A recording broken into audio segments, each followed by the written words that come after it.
PepsiCo, a $250 billion company that operates in practically every country and is recognized by nearly everyone in the whole world. Some of the most iconic brands owned by PepsiCo are Gatorade, Cheetos, and Lay's. But that's just the United States. It's when you leave the United States you see brands differently. Have you ever wondered why the same bag of chips you love is called Lay's in the US, Walkers in the UK, and Sabritas in Mexico? It's not just about translation, it's about strategic branding. A brand is more than just a label, it's a story, an identity, and sometimes a legacy.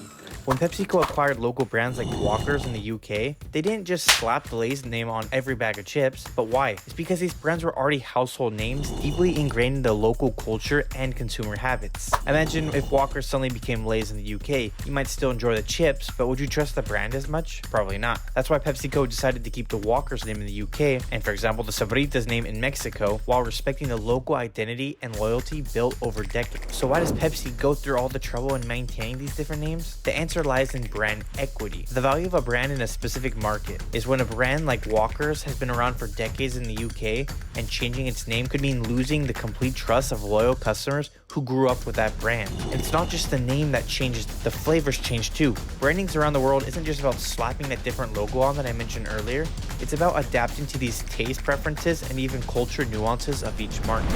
In Japan, you might find wasabi flavored Lay's, for example, while in the UK, you can grab a bag of prawn cocktail Walkers. There's flavors all over the world, and these variations aren't just about appealing to local tastes, they're about making the brand feel familiar, and even when it's part of a global giant like PepsiCo. So, how do companies like PepsiCo decide whether to keep a local brand name or introduce a global one? It's all about the strategy. Before making a decision, companies conduct extensive research on local consumer behavior, brand recognition, and the competitive landscape. Sometimes it makes more sense to maintain a local brand that already resonates with consumers, as we've seen with these other brands, but other times, introducing that big global Lay's brand can help unify the product under a single recognizable identity, especially in new markets where there isn't an established local brand. At the end of the day, Lay's, Walkers, Sabritas, Smith's, and all their global counterparts are a testament to the delicate balance between global consistency and local adaptation.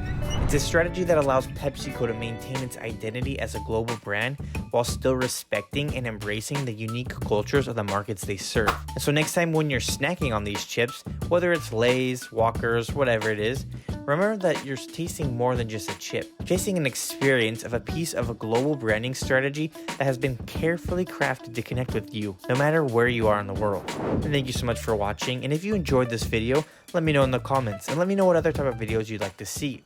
I'll see you in the next one.